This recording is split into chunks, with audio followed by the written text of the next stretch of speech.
Hello friends, good morning, good afternoon, good evening, नमस्कार। I welcome to all my YouTube channel. तो हमने अपनी series start की हुई थी जिसमें हमने अपनी लास्ट क्लास में पियाजे की थ्योरी के बारे में बात की थी। कौन सी थ्योरी? पियाजे की कॉग्निटिव डेवलपमेंट की थ्योरी के बारे में बात की थी। इसकी इंट्रोडक्शन दी थी, क्या है ये थ्योरी। अब हम बात करते हैं इसमें इस क्लास में stages of Piaget's theory cognitive development, और ये हमारी जो क्लास रहने वाली है क्लास नंबर 7 रहने वाली है। जिन्होंने मेरी पिछली क्लासेस नहीं देखी प्लीज़ वो पीछे वाली क्लासेस जाके देख लीजिएगा, फिर आगे देखिएगा इसको। और प्याजे की थ्योरी समझने से पहले तो स्पेशली आपने प्याजे का जो पीछे मैंने जो समझाया है उसको जरूर देखना। पार्ट 1 में, ये पार्ट 2 है। तो आइए बात करते हैं प्याजे की थ्योरी कॉग्निटिव डेवलपमेंट की स्टेजेस के बारे में। कितनी स्टेजेस होती हैं? अगर हम बात करें तो इसकी 4 स्टेजेस होती हैं। कितनी होती हैं? 4।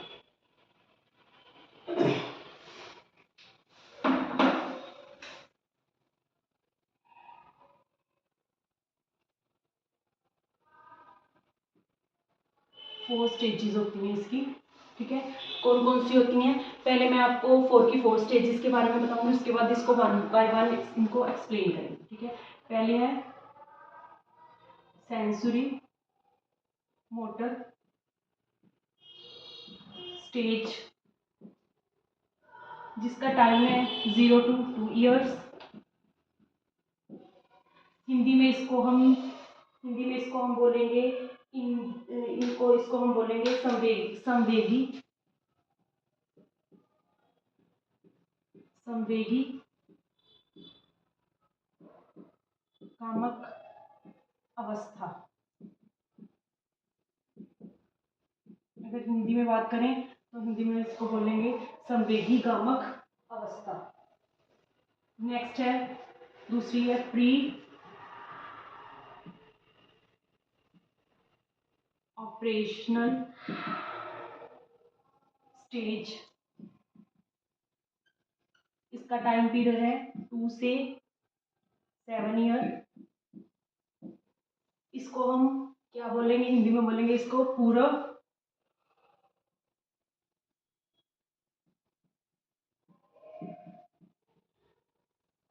संक्रियात्मक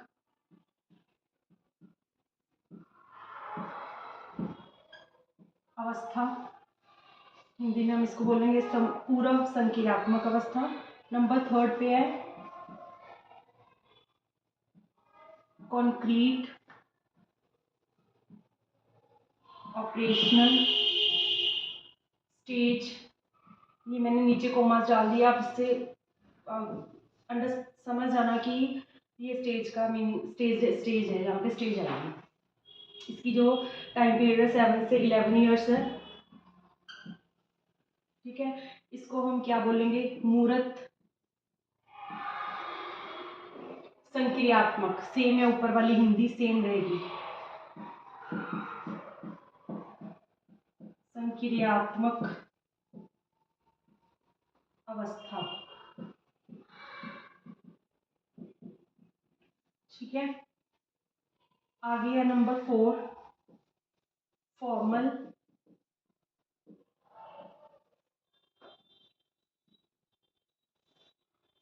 ऑपरेशनल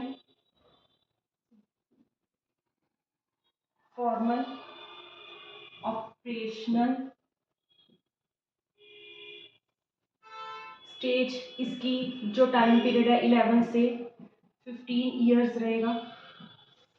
ठीक है, इसको हम हिंदी में बोलेंगे, इसको फॉर्मल स्टेज को एक और नाम से बुलाते हैं, एब्स्ट्रैक्ट स्टेज भी बोलेंगे। पहले हम इसकी हिंदी जान लेते हैं। फॉर्मल का होएगा औपचारिक औपचारिक औपचारिक संक्रियात्मक अवस्था। और इसको हम और क्या बोल सकते हैं? Abstract stage. और हिंदी में हम इसको बोलेंगे अमूर्त अवस्था। ठीक है, तो प्याजे ने एक चाइल्ड के कॉग्निटिव डेवलपमेंट की 4 स्टेजेस दी हैं। कितनी स्टेजेस दी हैं? 4 दी हैं। पहली स्टेज है सेंसरी मोटर स्टेज, जो 0 से 2 वर्ष तक है, जिसे हिंदी में संवेगी गामक अवस्था कहते हैं। सेकंड है प्री ऑपरेशनल स्टेज, ठीक है, 2 से 7 वर्ष तक, जिसे हम पूर्व संक्रियात्मक अवस्था कहते हैं। नंबर 3 पे कॉन्क्रीट ऑपरेशनल स्टेज, जिसे हम ये इसका टाइम पीरियड है 7 से 11 ईयर्स तक, जिसे हम मूर्त सक्रियात्मक अवस्था कहते हैं।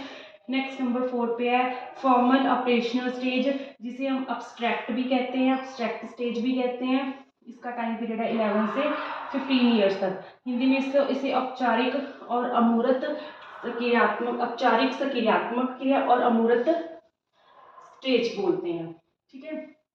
आइए तो हम इनके बारे में वन बाय वन बात कर लेते हैं कि इस स्टेज में बच्चे का डेवलपमेंट कैसे होता है, क्या क्या बच्चा करता है इस स्टेज में, उसका जो कॉग्निटिव है उसका डेवलपमेंट कैसे होता है, क्या क्या सीखता है वो, ठीक है। सेंसरी मोटर्स, जैसे कि हम इनसे नाम से ही हमें पता चल रहा है कि यहाँ पे बच्चा से अपनी सेंसेस से सीखता है। सेंसेस क्या होती हैं, उसकी टीचर होती हैं।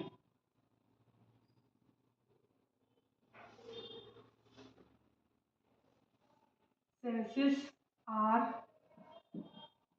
टीचर्स, मतलब बच्चा किसी चीज को टच करके, फील करके और देख के सीखता है, ठीक है, सेंसेस से सीखता है। नंबर 2 पे अगर बात करें तो इसको प्री स्कूल एज भी बोलते हैं, प्री स्कूल एज भी बोलेंगे, ठीक है। बच्चा सेंसेस से सीखता है और इसमें बच्चा रिफ्लेक्स एक्शन करता है। रिफ्लेक्स एक्शन,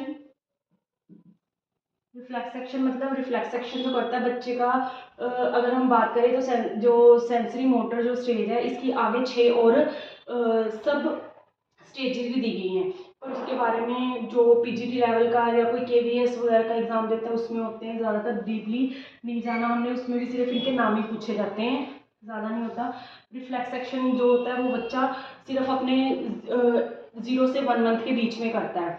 उसमें बच्चा क्या करता है, ज़्यादातर बच्चे के कौन से एक्शंस होते हैं, इसमें ज़्यादातर बच्चा एक तो किसी चीज़ को मतलब जैसे अपने अंगूठे को चूसना और मदर की फीड लेना, ठीक है, सकिंग, इसमें मेन सकिंग आ जाती है। रिफ्लेक्स एक्शन करता है मतलब बार बार करता है ये एक्शन। प्री स्कूल स्टेज होगी, और क्या होगी इसकी,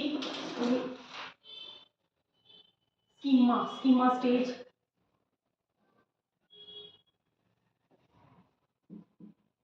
स्कीमा स्टेज भी बोलेंगे।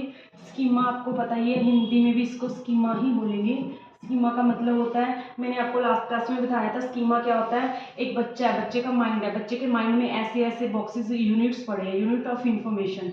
ये जो यूनिट ऑफ इंफॉर्मेशन होते हैं इसको हम स्कीमा बोलते हैं, मतलब ये बच्चे के स्कीमा बनना स्टार्ट हो जाता है, ठीक है। इसमें क्या होता है, बच्चा अपने रिलेशंस के बारे में जानना शुरू कर देता है, ठीक है। ये स्कीमास उसमें से उसके बनने शुरू हो जाते हैं। स्कीमा, स्कीमा स्टेज भी बोलते हैं इसीलिए इसे हम, स्कीमा स्टेज हो गया। आगे आगे हम बात करें तो और क्या होगी, इसमें बच्चा इमिटेट,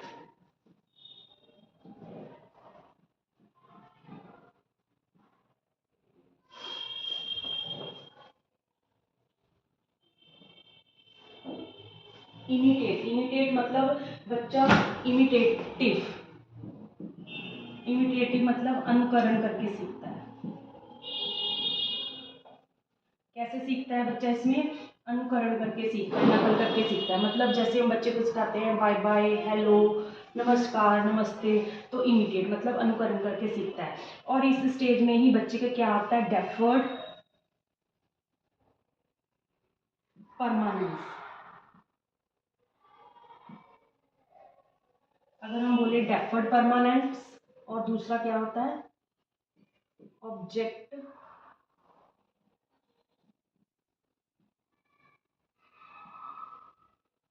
ये दोनों इसी स्टेज में आते हैं। डेफर्ड परमानेंट का मतलब होता है बच्चा क्या करता है, जब बच्चा मतलब 8 9 10 महीने का होता है, साल से छोटा होता है, तो मदर क्या करती है, कोई चीज़, कोई टॉय उसका छुपा देती है, उसको बोलती है कैटी लेगी, कैटी लेगी, कैटी लेगी। तो इसमें डेफर्ड परमानेंस में तो बच्चा समझ जाता है कि सच में कैटी लेगी। बट जब जैसे ही वो 2 साल के आसपास आ जाता है, मतलब मतलब 12 महीने का और प्लस हो जाता है, मतलब 18 महीने का या 2 साल का हो जाता है, तो उसको पता चलने लग जाता है कि ऑब्जेक्ट परमानेंसी की अब जो मम्मा बोल रही है कि तेरा जो ये जो टॉय है ये कैटी लेगी, ये कैटी नहीं लेगी, ये मम्मा ने कहीं ना कहीं छुपाया हुआ होता है, छुपाया हुआ है। तो ये क्या है, ऑब्जेक्ट परमानेंस। अब अगर देखें तो डेफर्ड परमानेंस और ऑब्जेक्ट परमानेंस दोनों इसी स्टेज में आते हैं, ये माइंड में रखना है। डेफर्ड परमानेंस और ऑब्जेक्ट परमानेंस इसी स्टेज में आते हैं सेंसरी मोटर में, 0 से 2 ईयर्स तक। और क्या होता है इसमें, डेफर्ड परमानेंस, ऑब्जेक्ट परमानेंस, रिफ्लेक्सेशन और गोल ओरिएंटेड बिहेवियर। गोल गोल ओरिएंटेड बिहेवियर मतलब गोल डायरेक्टेड बिहेवियर बोल सकते हैं।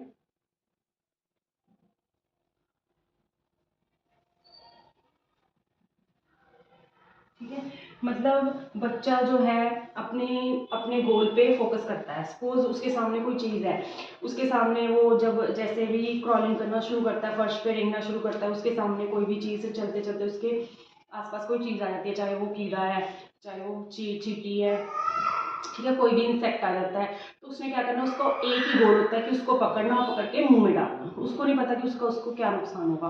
कोई भी चीज़ है उसकी तरफ भागता जाता है, मतलब उसका जो गोल डायरेक्टेड बिहेवियर होता है, मतलब एक ही दिशा में जाता है। ठीक है, तो ये हो गया हमारे 4 स्टेजेस में से फर्स्ट स्टेज है सेंसरी मोटर स्टेज। उसके आगे क्या क्या क्या क्या करता है बच्चा इस स्टेज में, ये सारे हो गए। पहले सेंसरी मोटर सेंसेस से सीखता है, ठीक है, फिर सेंसेस आर टीचर, रिफ्लेक्सेशन करता है। रिफ्लेक्सेशन मतलब बच्चा फीड लेता है और अपने अंगूठे को चूसता है। स्कीमा स्टेज, इसमें स्कीमा बनना शुरू हो जाता है बच्चे का।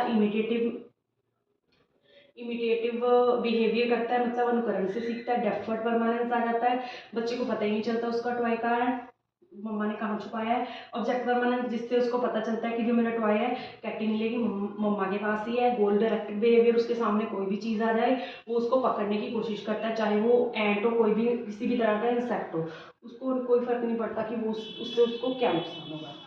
ठीक है, तो नेक्स्ट मूव करते हैं नेक्स्ट स्टेज पे। तो नेक्स्ट स्टेज क्या है, प्री ऑपरेशनल स्टेज। नंबर 2 पे आ गई हमारी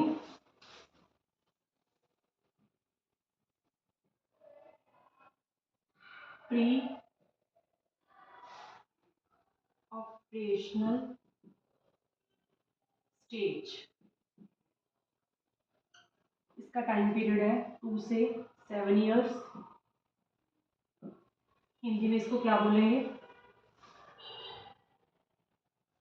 पूरक संक्रियात्मक अवस्था।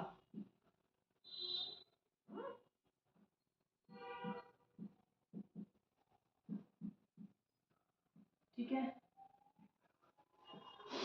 तो सबसे पहले तो हम इसको क्या बोलेंगे, इस एज में 2 से 7 वर्ष की एज है, इसमें बच्चा स्कूल जाना शुरू कर देता है, तो इसको हम क्या बोलेंगे, स्कूल गोइंग एज बोलेंगे।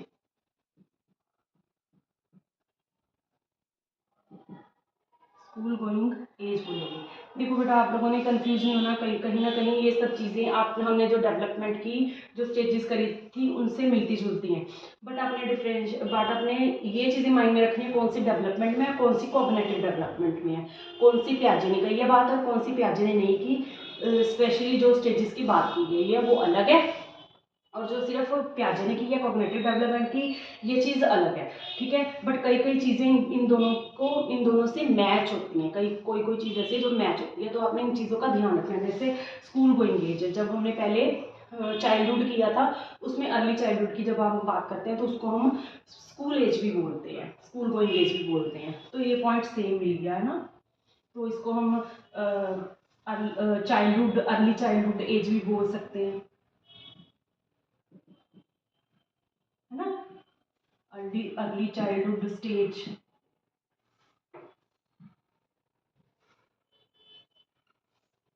नेक्स्ट अगर हम बात करें तो इसमें क्या होता है, बच्चे में लैक ऑफ रिवर्सिबिलिटी होती है।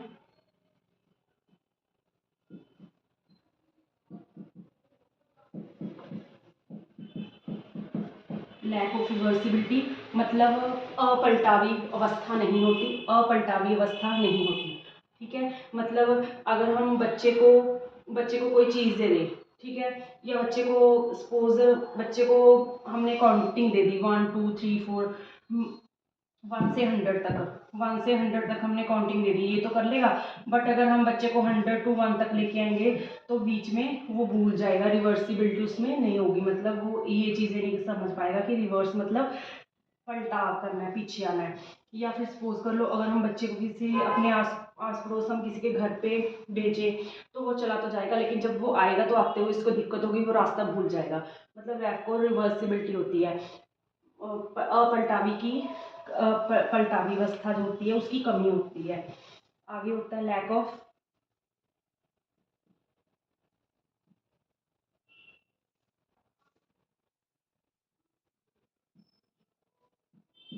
कंजर्वेशन। लैक ऑफ कंजर्वेशन मतलब बच्चे को कोई भी चीज़ दे दो उसमें कंजर्वेशन की कमी होती है। लैक ऑफ कंजर्वेशन का मतलब क्या हुआ? लैक ऑफ कंजर्वेशन का मतलब सपोज ये दो चीज़ें हैं, एक गिलास है, गिलास में पानी है, ठीक है, 2 बीकर है सपोज, ये एक और है, ये चौड़े वाला है थोड़ा सा, इसमें भी पानी है, ठीक है, बट दोनों में पानी, इसमें भी पानी 200 ml है और इसमें भी पानी 200 ml है। अगर हम 2 से 7 साल के बच्चे को बोले कि तुमने पानी लेना, कौन सा ले लोगे, तो वो कौन सा लेगा? जिसमें पानी की क्वांटिटी ज़्यादा होगी वो वाला चूज़ करेगा। ठीक है, उसको इस बात से कोई फर्क नहीं पड़ता कि जो ऑब्जेक्ट है, ठीक है, जो ऑब्जेक्ट है वो उसके जो उसमें एरिया में फ़र्क है, बट उसके अंदर जो चीज़ है उसकी जो क्वांटिटी है वो सेम है। इस चीज़ से उसको कोई लेना देना नहीं है, मतलब उसके कंजर्वेशन नहीं होता, उसमें संरक्षण नहीं होता, संरक्षण नहीं होता। ठीक है, लैक ऑफ संरक्षण होता है, मतलब वो चीज़ों को समझ नहीं पाता कि इसमें और इसमें क्वांटिटी तो सेम है, बस सिर्फ फ़र्क इसका है, ऑब्जेक्ट का फ़र्क है, तो लैक ऑफ कंजर्वेशन हो जाता है। मतलब बच्चे को पता नहीं होता, बच्चा क्या करेगा, जो चीज़ ज़्यादा है उसी की तरफ भागेगा, उसको ये नहीं पता होगा कि चाहे मैं ये वाला लूँ चाहे मैं ये वाला लूँ, दोनों में क्वांटिटी जो है जो सेम है, उसको ये लगेगा कि यही वाली ज़्यादा है। जैसे कई बार हमारे सब बच्चे इकट्ठे होते हैं, है ना, गर्मियों की छुट्टियों में या फिर सर्दियों में छुट्टियों में, तो हम मैगी वगैरह बनाते हैं, कुछ बनाते हैं। कई बार हम जब छोटा बच्चा होता है ना उसको ना थोड़ा सा प्लेट में ना फैला के दे देते हैं, है ना, और बड़े बच्चों को तो ज़्यादा देना ही है, हमें पता है। बट अगर 2 से 7 साल का बच्चा है तो उसको हम थोड़ी देते हैं, लेकिन उसको फैला देते हैं। तो उसको ये लगता है कि ये और ये दोनों सेम ही है, क्वांटिटी से उसको कोई मतलब नहीं है, मतलब चीज़ की क्वांटिटी से उसको सिर्फ ये पता है कि ये बड़ी वाली चीज़ है, मैंने ये लेनी है ना। तो ये आ गया, मतलब क्वांटिटी से उसका कोई मतलब नहीं होता, क्वांटिटी का समझ नहीं पाता, उसको बोलते हैं conservation, lack of conservation. Next अगर हम बात करें तो नेक्स्ट कौन सी है?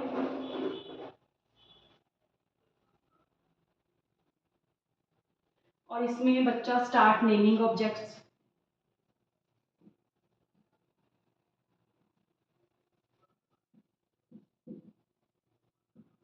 मतलब जो चीज़ों के नाम लेने शुरू कर देता है, जैसे चेयर, टेबल, बोर्ड, है ना, टीचर, डॉक्टर, इन सब के नाम लेने शुरू कर देता है। और क्या होता है इसमें? और इसमें बच्चे में ईगोसेंट्रिज्म होता है, ईगो ईगोसेंट्रिज्म होता है। ईगोसेंट्रिज्म मतलब बच्चे को ये लगता है, अहम केंद्रित होता है बच्चा,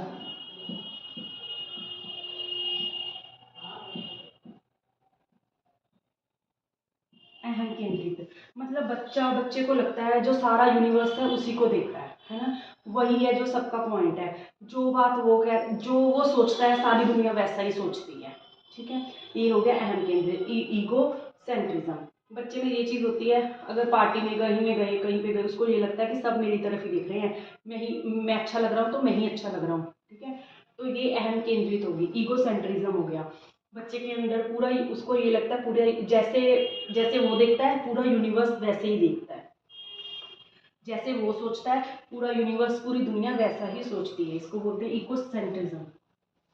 आगे नेक्स्ट अगर हम बात करें तो नेक्स्ट क्या है इसकी? Living in fairy world.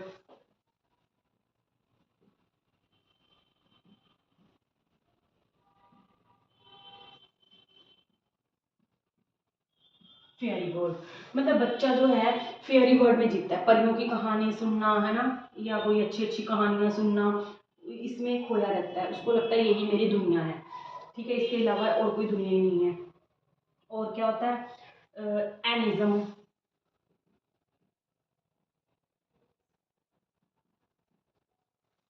Animism मतलब जीववाद। ठीक है, जीववाद, उसको क्या लगता है कि ये जो नॉन लिविंग थिंग्स है ना, उसको भी वो लिविंग थिंग्स समझने लग जाता है।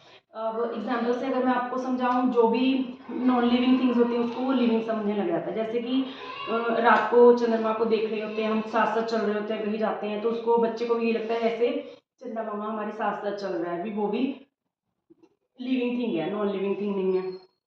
और दूसरा, जब बच्चा घर पे गिर जाता है, उसके चोट लग जाती है, उसको चेयर लग जाता है, टेबल लग जाता है, तो हम क्या कहते हैं, बेटा इसको स्लैप लगा दे, तो वो स्लैप लगा देता है, या हम बोलते हैं हाँ हाँ इसने तुम्हें मारा, कोई बात नहीं मैं इसको स्लैप लगाती हूँ, हम उसको स्लैप लगा देते हैं, तो बच्चा चुप हो जाता है। उसको लगता है शायद ये भी लिविंग थिंग है, नॉन लिविंग थिंग नहीं है। उसको बोलते हैं हम एनिज्म, मतलब जीववाद की धारणा उसमें माइंड में होती है। ठीक है, उसके माइंड में ये होता है कि जितनी भी निर्जीव चीज़ें हैं ना, वो सारी लिविंग ही हैं, उसको सब चीज़ें लिविंग ही दिखती हैं, नॉन लिविंग और नॉन लिविंग थिंग्स में उसको कोई डिफरेंस नहीं पता होता। ठीक है, ये हो गया। और क्या रह गया, अब कंजर्वेशन हो गया, सिंबॉलिक थॉट। आगे हम बात करें तो क्या होता है बच्चे में,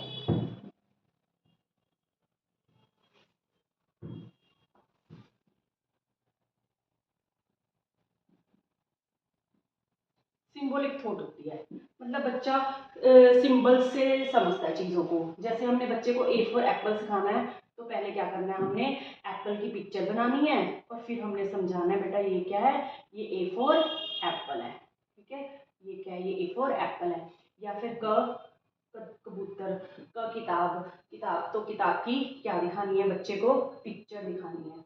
ठीक है, तो ये क्या हो गया, मतलब बच्चा सिंबल से सीखता है, ए एप्पल सिंबल, ये सिंबल है, और पिक्चर से, ठीक है, पिक्चर दिखा के और सिंबल से सीखता है। जैसे ए क ख ग, जैसे हो गया ए हो गया, बी हो गया, सी हो गया, क ख ग हो गया, कोई भी लैंग्वेज होगी उसको सिंबल्स के माध्यम से सीखता है। ठीक है, तो ये होगी हमारी प्री ऑपरेशनल स्टेज की। आगे क्या क्या क्या क्या बच्चा करता है इस स्टेजेस में। ठीक है, अब मोस्टली क्या होगा, जो बच्चा इस स्टेज में नहीं करता वो नेक्स्ट स्टेज में करने लग जाएगा। नेक्स्ट स्टेज कौन सी है हमारी, कॉन्क्रीट ऑपरेशनल स्टेज, जिसे हम क्या कहेंगे, मूर्त सक्रियात्मक। अभी पहले देख लो ध्यान से, इस स्टेज में बच्चा क्या क्या नहीं करता। ठीक है, लैक ऑफ रिवर्सिबिलिटी होती है, बट उसमें रिवर्सिबिलिटी आ जाएगी। लैक ऑफ कंजर्वेशन होती है, उसमें कंजर्वेशन आ जाएगा। ठीक है, एनिज्म होता है, वो उसमें लिविंग फेरी वर्ल्ड में जीने लग जाता है। और सिंबॉलिक थोड़ा कंजर्वेशन, सीरिएशन और रिवर्सिबिलिटी, ये सब चीज़ें उसकी नेक्स्ट स्टेज में आ जाएंगी, बट इस स्टेज में नहीं होंगी। ठीक है, तो एक बार फिर से ध्यान से देख लीजिए, स्कूल गोइंग एज है, अर्ली चाइल्डहुड स्टेज है, लैक ऑफ रिवर्सिबिलिटी का मतलब पलटावी अवस्था का पता नहीं होता उसको, भी चीज़ें उलट पुलट भी सकती हैं। जैसे एक आइस है, आइस से पानी बन सकता है और पानी से आइस बन सकती है। ठीक है, उसको रिवर्सिबिलिटी का नहीं पता होता। लैक ऑफ कंजर्वेशन, संरक्षण की कमी होती है, उससे कोई फर्क नहीं पड़ता कि जो चीज़ है क्या है, बट जो क्वांटिटी से, किसी भी चीज़ की क्वांटिटी से कोई फर्क नहीं पड़ता, बस उसको दिखने में बड़ी होनी चाहिए। Start naming objects, egocentric is, ठीक है, अहम केंद्रित, तो उसको लगता है पूरा यूनिवर्स है, पूरा यूनिवर्स जैसे वो सोचता है, पूरा यूनिवर्स पूरी दुनिया वैसे सोचती है। लिविंग इन फेयरी वर्ड्स, एनिज्म और सिंबॉलिक थॉट। और इसमें क्या आ जाता है, क्यूरियोसिटी होती है इसमें बच्चे में, इस स्टेज में। और क्या होती है बच्चे में, क्यूरियोसिटी होती है।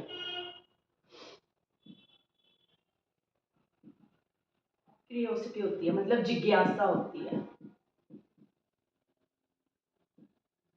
जिज्ञासा, किसी भी चीज़ को जानने की क्यूरियोसिटी बहुत ज़्यादा होती है, क्वेश्चनिंग बहुत ज़्यादा करता है। ठीक है, और क्या होता है, मैजिकल थॉट्स उसमें बहुत आती हैं, मैजिकल थॉट्स, मैजिकल थिंकिंग होती है इसमें बच्चे की।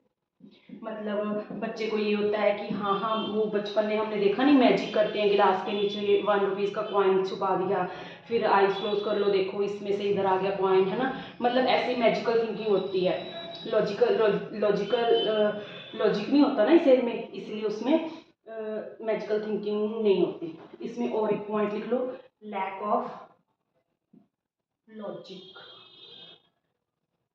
ठीक है, तर्क की कमी होती है, very very important, lack of logic. Logic की कमी होने के वर्ड से वो मैजिकल थिंकिंग में चलता रहता है। ठीक है, उसमें लॉजिक की कोई भी शक्ति नहीं होती, तार्किक शक्ति नहीं होती। ठीक है, और बस ये हो गए हमारे इसके पॉइंट्स। और इसमें बच्चे को ऐसे लगता है कि उसकी मदर है, जो सिर्फ उसकी मदर है और किसी की मदर नहीं है। जैसे हमने मोस्टली घर में देखे होंगे, 2 सिबलिंग्स होंगे तो दोनों में लड़ाई हो जाएगी। वो कहेगा मेरी मम्मा है, मेरी मम्मा है, मेरे पापा है, मेरे पापा है ना। तो मतलब उसको लगता है जो मेरा है वो मेरा ही है। बट धीरे धीरे वो जब बातों को समझने लग जाता है तो फिर वो इस चीज़ को एक्सेप्ट कर लेता है। नेक्स्ट स्टेज की बात करते हैं। नेक्स्ट स्टेज है कॉन्क्रीट ऑपरेशनल स्टेज। थर्ड है हमारी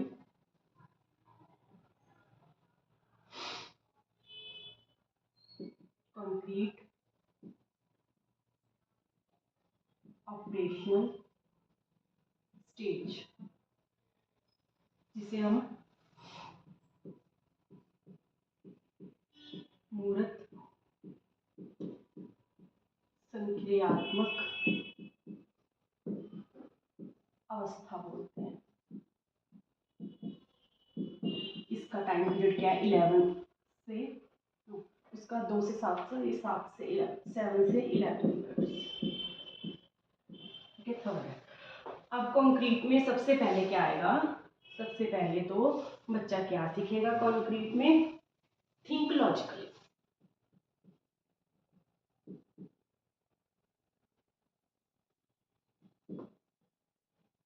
ठीक है, मतलब उसमें तार्किक शक्ति आ जाएगी। अब बच्चा समझने लगेगा चीजों के पीछे का लॉजिक। नेक्स्ट, उसमें क्या था, लैक ऑफ रिवर्सिबिलिटी थी, इसमें क्या आ जाएगी, रिवर्सिबिलिटी।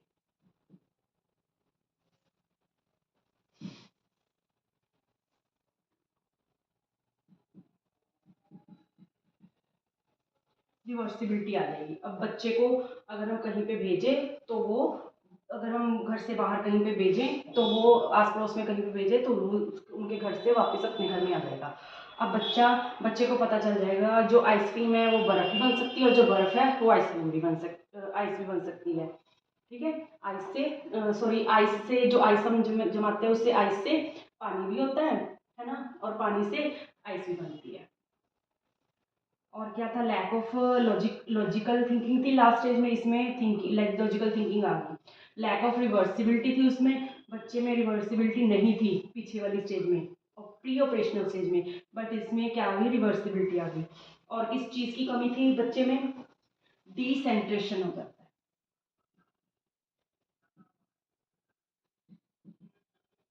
पिछली स्टेज में बच्चे में सेंट्रेशन हो जाता है, ये याद रखना, लास्ट स्टेज में सेंट्रेशन सेंट्रेशन होता है भी। बच्चा ना किसी भी चीज़ को सिर्फ एक ही पॉइंट ऑफ व्यू से सोचता है, दूसरे पॉइंट ऑफ व्यू से नहीं सोचता। बट डिसेंट्रेशन में क्या होता है, वो किसी एक चीज़ को, किसी एक घटना को अलग अलग प्रोस्पेक्टिव से सोचने लग जाता है। मतलब सेंट्रेशन,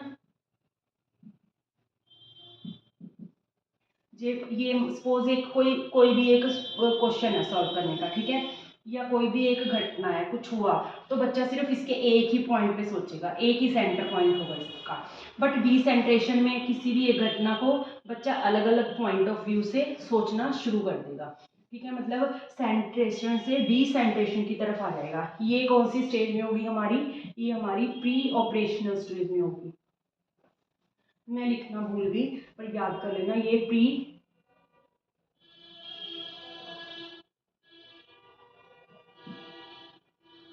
ऑपरेशनल स्टेज में होगी। ठीक है, सेंट्रेशन डिसेंट्रेशन, और इसमें क्या आ जाएगा, डिसेंट्रेशन हो जाएगा बच्चे का।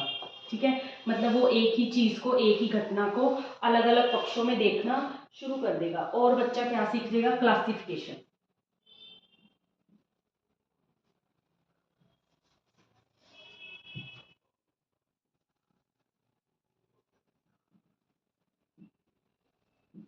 क्लासिफिकेशन मतलब चीज़ों को वर्गीकृत करना शुरू कर देगा। ठीक है, जैसे कि अलग अलग कलर्स के, अलग अलग शेप्स के आधार पे बच्चा चीज़ों को क्लासिफाई करना शुरू कर देगा। ठीक है। जैसे ट्रायंगल है, स्क्वायर है, सर्कल है।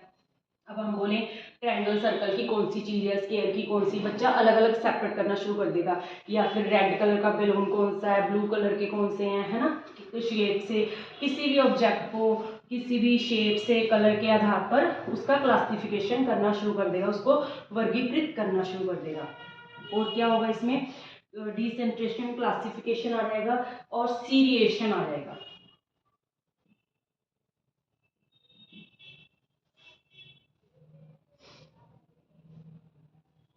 और क्या आएगा, सीरिएशन आ जाएगा। ठीक है, सीरिएशन मतलब बच्चा चीज़ों को सीरियल के अकॉर्डिंग रखना शुरू कर देगा। जैसे क्रमबद्ध करना शुरू कर देगा। सीरिएशन मतलब क्रमबद्धता के रूप में। जैसे डिसेंडिंग ऑर्डर के सम, अगर हम बच्चे को बोलें ये सम है, इसको असेंडिंग ऑर्डर में लगा दो तो वो भी लगा देगा। अगर उसको बोलेंगे डिसेंडिंग ऑर्डर में लगा दो वो भी लगा देगा। मतलब सीरिएशन करना सीख जाएगा वो चीज़ों की। ठीक है, वर्गीकृत करना शुरू कर देगा। क्लासिफिकेशन मतलब क्रम वर्गीकृत, सीरिएशन मतलब क्रमबद्ध तरीके से। ठीक है, और क्या आ जाएगा उसमें, इसमें आ जाएगा और कंजर्वेशन। इसमें उसमें उसमें लैक ऑफ कंजर्वेशन थी, बट इसमें कंजर्वेशन आ जाएगी। कंजर्वेशन मतलब अब बच्चा समझ जाएगा कि ये बीकर है, इसमें भी 2 ml पानी है, 200 ml पानी है, और इसमें भी क्या है, ये जो है 200 ml पानी ही है। ठीक है, अब बच्चे को चाहे ये वाला गिलास दो चाहे ये वाला दो, उसको कोई फर्क नहीं पड़ेगा, उसको सिर्फ क्वांटिटी से फर्क पड़ेगा। अब उसको ऑब्जेक्ट की शेप से कोई फर्क नहीं पड़ेगा। अब उसको पता चल जाएगा कि ऑब्जेक्ट की किसी भी ऑब्जेक्ट की शेप चेंज होने से उसमें जो क्वांटिटी होती है, उसका जो एरिया होता है, उसका जो वॉल्यूम होता है, उसमें कोई फर्क नहीं पड़ता। ये उसमें कंजर्वेशन आ जाएगी। ठीक है, रिवर्सिबिलिटी होगी, पलटावी अवस्था, और कॉन्क्रीट थिंकिंग स्टार्ट होगी इसमें। ठीक है,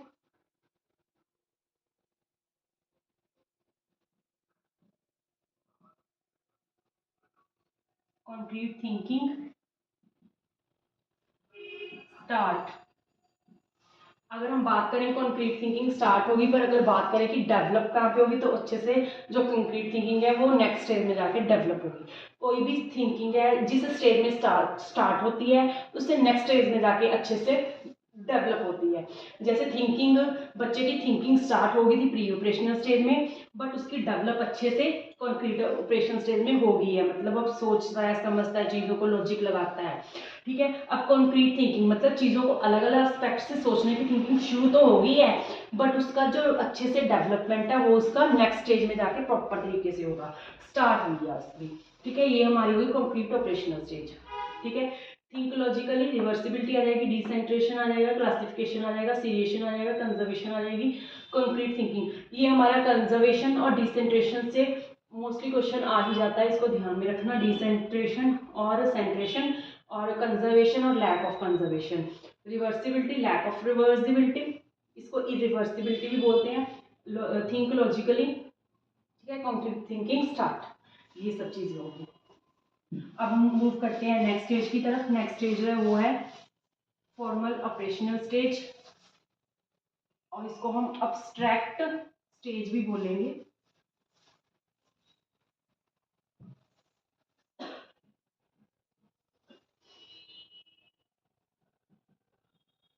फॉर्मल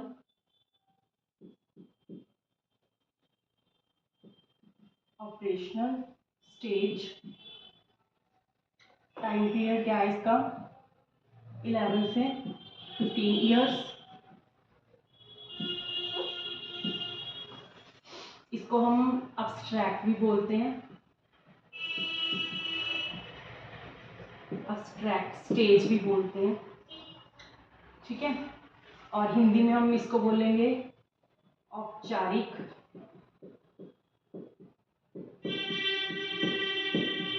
औपचारिक सक्रियात्मक अवस्था। अब्स्ट्रैक्ट मतलब अमूर्त। इससे हम सब पहले क्या थी, मूर्त थी, अब अमूर्त। सबसे पहले तो इसमें कॉन्क्रीट थिंकिंग डेवलप हो जाती है।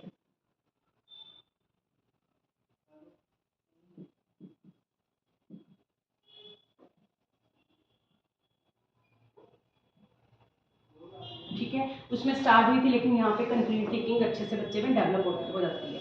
अब्स्ट्रैक्ट थिंकिंग स्टार्ट हो जाती है।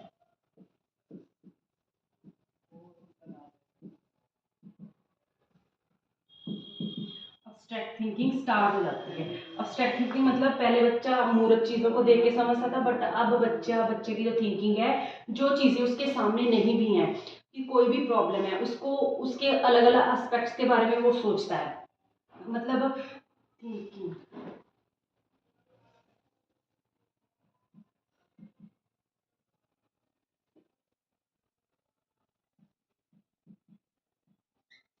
ठीक है, मतलब अब जो बच्चा है अब्स्ट्रैक्ट थिंकिंग में क्या है, उसके सामने अगर कोई प्रॉब्लम आती है, कोई भी उसके सामने सम देते हैं, तो जो उसके सोल्यूशन है, एक सोल्यूशन के अलावा वो अलग अलग एस्पेक्ट से अलग अलग चीज़ों को सोचना शुरू कर देता है। ठीक है, अब्स्ट्रैक्ट थिंकिंग इसमें बच्चे की पूरी तरह से स्टार्ट हो जाती है, बट स्टेज में लास्ट तक आते आते पूरी तरह से डेवलप हो जाएगी। मतलब वो कॉन्सेप्ट को समझने लग जाता है इसमें आगे। आगे हम बात करें, डिडक्टिव रीजनिंग आ जाती है बच्चे में। डिडक्टिव रीजनिंग, डिडक्टिव रीजनिंग का मतलब बच्चा जनरल चीज़ों से स्पेशल चीज़ों की तरफ जाता है। General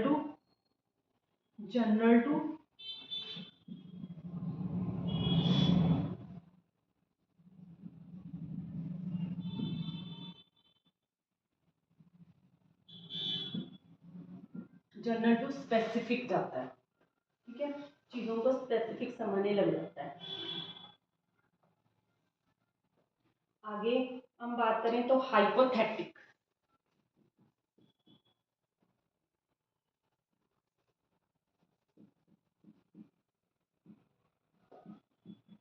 hypothetical deductive reasoning.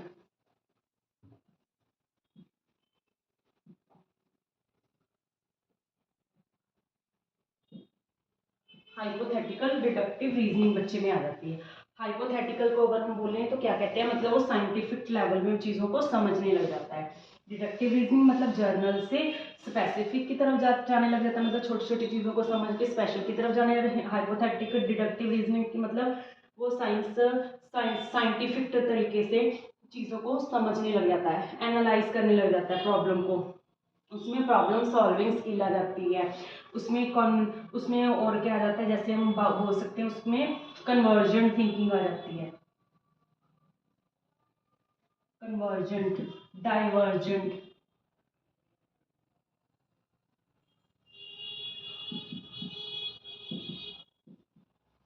ठीक है, कन्वर्जेंट थिंकिंग, क्रिएटिविटी आ जाती है। क्रिएटिविटी आ जाती है। ठीक है, बच्चे में ये चीज़ों का ये चीज़ें आनी शुरू हो जाती हैं, और इस स्टेज के लास्ट तक आते आते आगे जाते जाते अच्छे से डेवलप हो जाती हैं। मतलब स्टार्टिंग हो जाती है धीरे धीरे, जैसे जैसे वो अपने एटमोसफियर से अट्रैक्ट होता जाता है, चीज़ों को सीखा जाता है, नई नई प्रॉब्लम उसके सामने आ जाती है, प्रॉब्लम को सॉल्व करना, उसको अलग अलग एस्पेक्ट से सोचना। ठीक है, ये सब चीज़ें उसमें आ जाती हैं। एक चीज़ के पीछे रीजनिंग लगाना उसको आ जाता है। अब्स्ट्रैक्ट थिंकिंग स्टार्ट हो जाती है। ठीक है, तो ये थी हमारी 4 स्टेजेस ऑफ कॉग्निटिव डेवलपमेंट की। तो अगर आपको वीडियो अच्छी लगी हो तो प्लीज़ इसको लाइक, शेयर और सब्सक्राइब कर दीजिएगा। अगर आपको कोई भी डाउट हो किसी किस्म का तो नीचे कमेंट बॉक्स में छोड़ दीजिएगा, मैं उसका आंसर ज़रूर दूंगी। तो मिलेंगे नेक्स्ट वीडियो में। Thank you so much.